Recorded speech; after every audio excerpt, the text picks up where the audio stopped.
Subscribe कीजिए दोस्तों हमारे चैनल को। नोटिफिकेशन पाने के लिए बेल आइकन को प्रेस कीजिए। गुड मॉर्निंग बच्चों। आज हम कक्षा 7 की गणित पढ़ेंगे। इसमें देखो हमारे जो प्रश्नावली चल रही थी 4.1, उसमें हमने क्वेश्चन नंबर 4 तक कुछ क्वेश्चन देखे थे। हम उस 4 से ही स्टार्ट करते हुए आगे बढ़ते हैं। आज एक्सरसाइज को ख़त्म करेंगे 4.1। तो देखो जो प्रश्न 4 था उसमें था निम्न कथनों के लिए समीकरण दीजिए।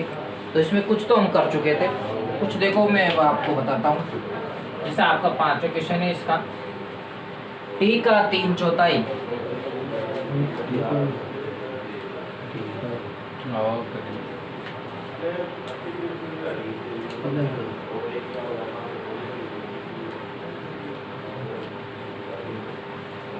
t का 3/4 15 है।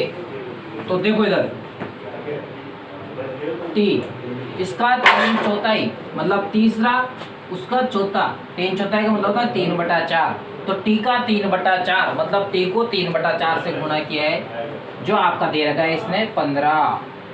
फिर देखो t इसका 3/4 बराबर कितना दिया है 15। इस प्रकार ये आपको करना है। इसके बाद देखो इसी प्रकार में और क्वेश्चन लिखता हूं। अगला प्रश्न है आपका, चलो आगे बढ़ते हैं। थोड़ा सा इस प्रकार कर लेते हैं कि यदि मानो यदि आप जेड के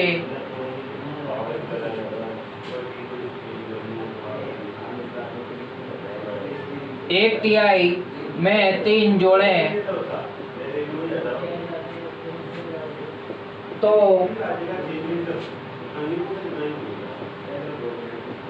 आपको 30 प्राप्त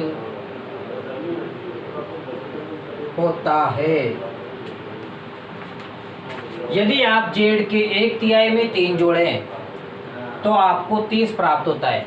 अब किसका एक तिहाई आपसे बोला है? देखो जेड का, तो ये जेड का मतलब मैंने आपको बता रखा है, हम गुणा का चिन्ह लगाते हैं। इसका एक तिहाई मतलब 1/3 हिस्सा। 1 और तिहाई ये बीच में जो होता है इसकी बताए, इसका मतलब मानो आपको बटे का चिन्ह लगाना है।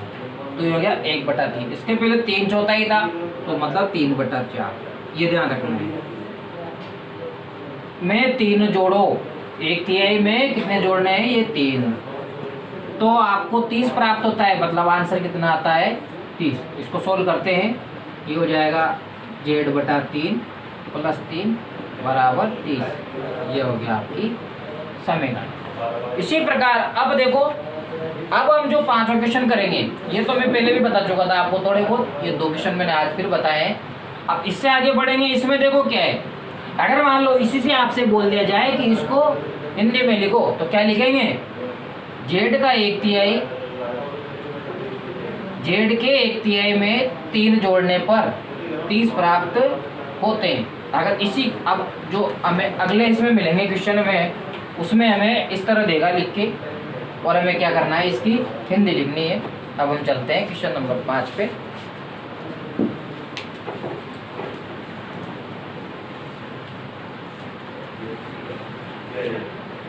देखो हमारा 5वां प्रश्न है,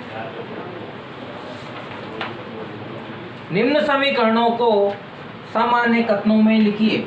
जैसे आपका पहला प्रश्न है 5वें का, इनको देखो किस में लिखना है? सामान्य कथनों में लिखना है।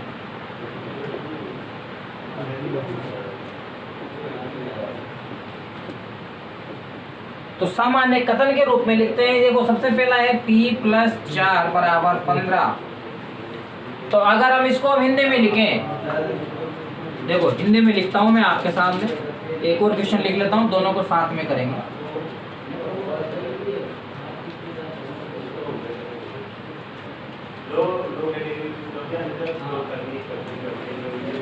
देखो आपका प्रश्न है p + 4 = 15। तो इसका मतलब हो गया p में 4 जोड़ने पर 15 प्राप्त होता है। या आपका इसका हिंदी का रूप हो जाएगा। हमने गणित में लिख रखा है इसको p + 4 = 15, तो इसको हम हिंदी में लिखेंगे p में 4 जोड़ने पर 15 प्राप्त होता है। जैसे यहाँ है, ये मानो इसको देखते हैं, तो इसको यदि हम हिंदी में लिखते हैं तो देखो यहाँ m का बटे में कितना आ रहा है 5, तो यहाँ लिखेंगे m का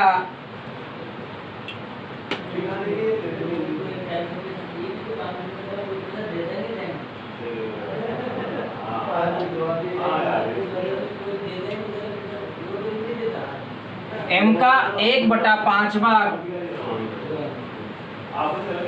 करने पर 3 प्राप्त होता है। इस प्रकार आपको इन सबको लिखना है। हम अगले क्वेश्चन करेंगे, इनको नोट कर लें।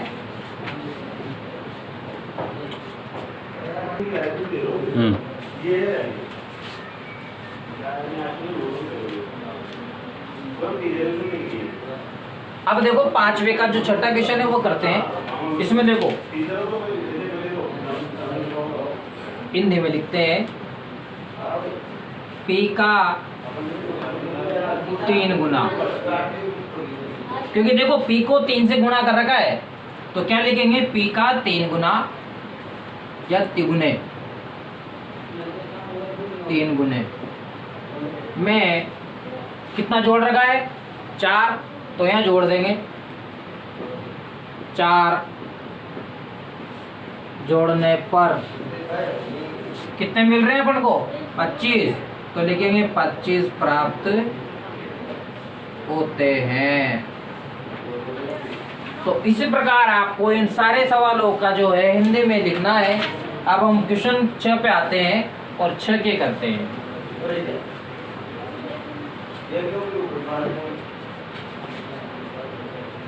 अब प्रश्न संख्या 6 का पहला सवाल देखते हैं।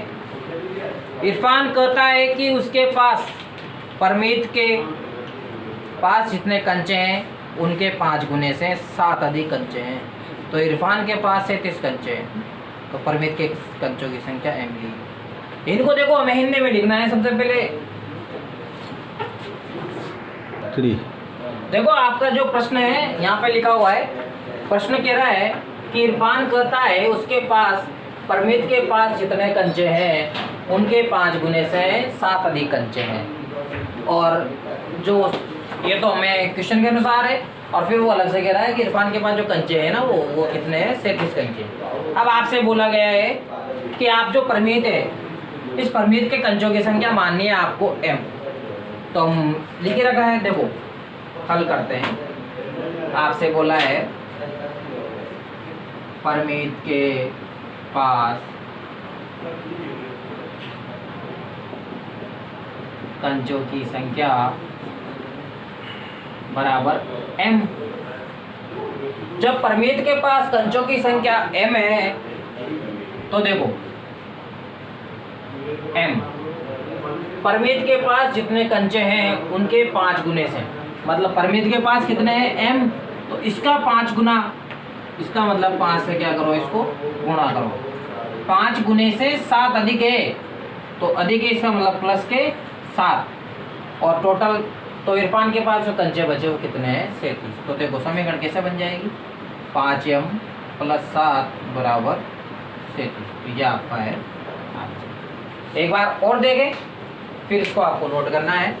देखो इरफान कहता है उसके पास परमीत के पास जितने कंचे हैं उनसे 5 गुने से 7 अधिक है। तो परमीत से है तो हम परमीत का माना हमने कि उसके पास m कंचे हैं, तो इसके 5 गुने से, तो m को किससे गुणा कर लिया अपन ने 5 से। कितने अधिक है 7 अधिक है, तो प्लस के 7, और तो उसके पास कंचे कितने हैं वो टोटल 37 कंचे हैं। तो इस प्रकार ये आपको इसको सोल्व करके हमने बना लिया इसकी समीकरण बन गई। अब अगला क्वेश्चन करते हैं।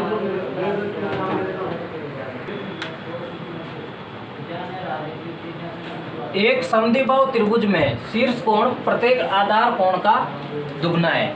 फिर उन्होंने देखो नीचे लिख रखा है कि जो आधार कोण है वो b मानना है। तो देखो हम जानते हैं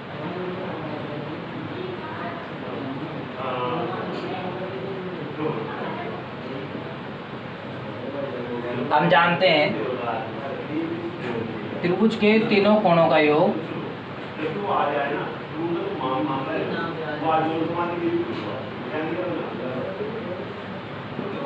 180 डिग्री है। इसमें देखो आपसे कहा है कि ये जो आधार कोण है, आधार मतलब जो नीचे है, ये जो कोण है इसका डबल है शीर्ष कोण। तो देखो आधार कोण कितना है हमारा बी, दूसरा आधार कोण भी कितना है बी, प्लस